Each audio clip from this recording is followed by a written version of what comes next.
Hello YouTube, my name is Adrienne and welcome to Adriology. On this channel we talk about all the things I love, like books and crochet. And speaking of crochet, Adriology is also the name of my small business where I sell crochet plushies predominantly. In today's video, we're going to be vlogging a tiny bit and showing you the 2 markets I had over one weekend. This intro is filmed quite a ways after the markets. I am going to leave you to the past Adrienne's footage where we did a little bit of vlogging, mostly time-lapse, and then I will see you at the end when we wrap up the 2 markets I did.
Had to alter the setup just a little bit because it is raining. Post-market, we are cashing in some McDonald's rewards to get dinner because I haven't eaten and it is 9:15. So we're gonna get some free McDonald's and then go home and market prep.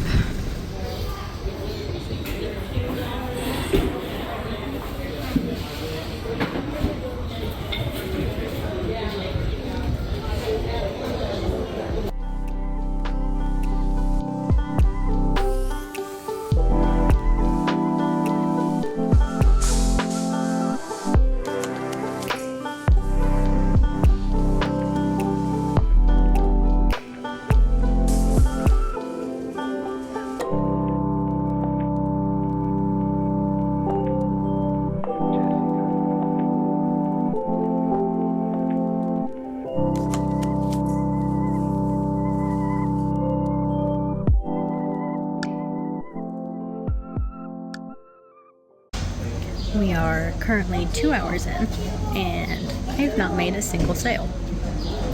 I have gotten a lot of work done. I've made a couple turtles, I made a bunny, and now I'm getting ready to make a pair of overalls. That being said, several people are already packing up because it's just been a slow day, and we are not in our normal spot where this market is, so depending on how the rest of the day goes, I will have to reevaluate if I'm going to do this again. I have no idea if you can hear me, but we are now 1 hour from the end of the market. We have made 3 sales, and I have made a tiny pair of overalls. Welcome back. Let's go ahead and start with chronological order, how about? So let's wrap up these markets. The first market we did was on Friday, July 31st. It was an evening market called the Fifth Friday Market. This was from 5 p.m. to 9 p.m. And each of these Friday markets that our town does has a little bit of like fun stuff associated with it. There's like a gimmick of some kind. And this one was actually the mini makers market. So half of the street was the regular vendors, the adult vendors, and the other side of the street was kids who had made homemade things and were selling them and having their own little booths. It was very cute. It was very fun. I bought a couple things from some kids because they were adorable. The booth fee for this event was only $12. The city tends to have pretty reasonable booth fees for these kinds of events, and by reasonable I mean dirt cheap, but went really well for me. So let's go ahead and get into the statistics of this. So when I give you the monetary income that I got, I do not take out anything from it. And that is because I don't really care when it comes to the stats of for these videos. I do all of that for tax reasons, for business reasons, but everything I sell, the cost of the materials is covered in the cost of the item, and I don't calculate that. I just want to see the final numbers, basically. So, with all that being said, for this Fifth Friday market, we made a total of $987. Of that $987, $145 of that was using card, $180 of it was Venmo, and finally, $662 was cash. And on to what actually sold. I'm not going to break it all down because that would be far too long a list, because we had 54 transactions, which comes out to 87 individual items purchased. That would be a lot. So instead, we're going to just talk about the first and the last items to sell. So the very first item to sell was a tiny turtle at 4:49 p.m. This event technically started at 5. I sold a turtle before it even started, which is awesome. And then the last thing that sold was a popping mushroom at 8:08 p.m. Now, technically, this event ran until 9. Most people actually were done and packed up by 8:30 because the sun was going down and not a whole lot of people, especially the mini makers, had lights for inside of their tent to deal with the fact that it was getting dark. So really, the market was done at about 8:30. Now let's go into top sellers. I do my top sellers in 2 sections. I do one for the top sellers by number, how many of that item sold, and then top sellers in the monetary value, how much money did those items bring in. So let's do the top 3 by quantity first. And for those, in third place, we had my mystery swings. I sold 6 of these, and I sold them for $15 a piece. In second place, we had my Fable bundles, which I sold 10 of. And when I say Fable bundles, if you haven't been around to see these, what I'm talking about is I sell the Fable characters from Ogun Marlowe. I sell them, and then you can bundle that with an outfit for your Fable character. So when I say a Fable bundle, it is a combination of the animal and an outfit. And then in first place for the number of items was tiny turtles, and we sold 14 of them. They were a big hit. So let's jump over now to the monetary income. How much money did these items bring in? And the top 3 were in third place, the tiny turtles. Sold 14 of them, but I only sell them for $5 a piece, so I made $70 from those.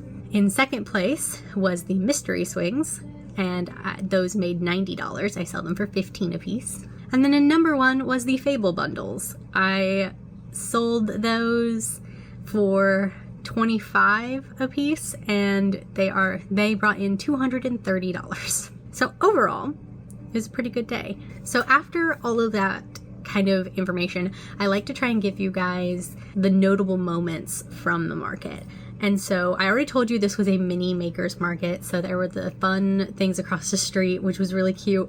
But as a result of that, I had several kiddos who were across the street who I would see sell something, they'd make money, somebody would buy something from them, and within 5 minutes they were across the street in my booth looking at things, and several of them buying things with the money they just earned. So that was very cute. And then I had one little girl who came in with her mom, and she beelined for my booth, and it was adorable because she saw a little Fable fox from Ogun Marlowe. I'll see if I can find a picture of it and put it here. And she was in love with that fox. Wouldn't even let me have it to take the tag off of it. She was in love, did not want to let it go. It was adorable. that was the first market. That was the 5th Friday. And it went really well, which is great that it went really well, because as you saw from those vlog clips, the second day, the next market on August 1st, did not go nearly as well. So this was the gathering market. It was on August 1st, and it takes place from 9 a.m. to 1 p.m. So let's go ahead and talk about what we made that day. And what we made that day was $36 across the entire time we were there. And that was all in cash. There was no Venmo and no card transactions. It was all cash. The booth fee for this is $0. There is no booth fee for this. So at least there is that. There was no need to like recoup a booth fee. There wasn't one. So we can talk about what sold very quickly and very easily. We sold 3 things. 3 transactions and 3 items sold. The first thing that sold was a white squirrel, and that sold at 11:25 a.m. and the market started at 9, so it was very slow. And then the last sale of the day was a tiny turtle at 12:05, and the market ended at 1. Like I said, a very slow day. So obviously, because we only sold 3 things, our top sellers are all going to be the same things on both the count and the income. So we're just going to go and look at them at the monetary income for them. And third place was the tiny turtles for $5, the white squirrel for $13, and then a sitting cat from AQ Crochet for $18. Notable things from this market. Obviously, it was very slow. There was not a whole lot of traffic. That being said, though, all of the vendors that were there that day said that it was a slow day, like abnormally slow for this market, which I have been to this market before and when it was at a different location, and it had way more traffic there.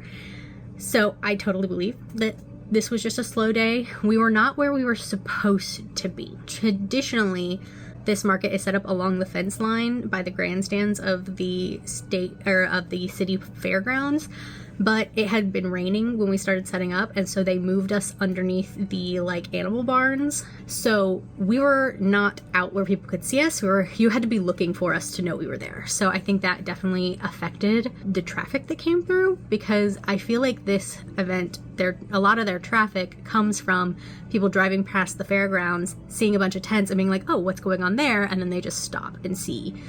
And that was not the case today because we were all hidden basically. So I do think I'm going to try this again.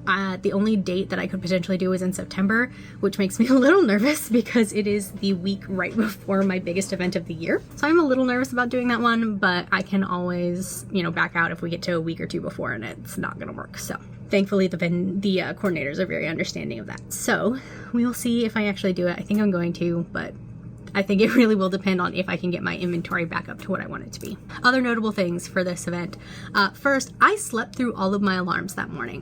When I do this event, or an event that starts at 9 a.m., I try and be there by 7:30, 8 at the latest. I woke up at 8:15 in the morning, and the market started at 9. I was stressed. I think that was the fastest I have ever gotten out of bed and gotten myself ready. But even though I slept through all of my alarms and did not make it there until way after I wanted to be, I was fully set up and ready to go 2 minutes after the market technically started.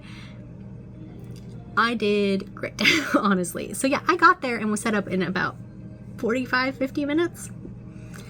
Probably not the safest thing ever, but it worked out fine. We got there. We were okay. And then the only other notable moment was something I was really kind of frustrated by, but it was more of a roll my eyes situation, was there had been a kid who had come into my booth and he was looking at a snake that I have for $25. He seemed to really like it, was very interested in it, and his dad told him that there was another booth down the way that had larger and cheaper items that he might be interested in. He was talking about a 3D printed booth. Now, I don't necessarily have a problem with 3D printed things necessarily, but also to tell your kid to go look somewhere else in front of a person who clearly handmade everything in front of you is pretty crappy. So, yeah. It wasn't my favorite thing. I was a little annoyed with Dad on that one, but did not make that sale, obviously, and I have no idea if they even bought anything from the 3D printer. No idea. But yeah, that was my double market weekend. Across both days, let's see, we made $1,023, I think. If I'm trying to do math on the fly, and that's not my strong suit. I'll put it right here. This is how much money we made across both days. Honestly, at this point, I'm kind of considering this as just a 2-day event, which instead of 2 separate events, that way it makes me feel a little bit better about how poorly Saturday went. You can't really do anything about it, and some markets are just flops. And I'm grateful that I didn't have any expenses to go along with this Saturday market because there is no booth fee. So I will take it. But anyway, that is all that I have for this video. Thank you for spending your time with me. If you enjoyed it, please consider giving this video a thumbs up and if subscribing so maybe we can spend time together again in the future. And I will see you in the next one.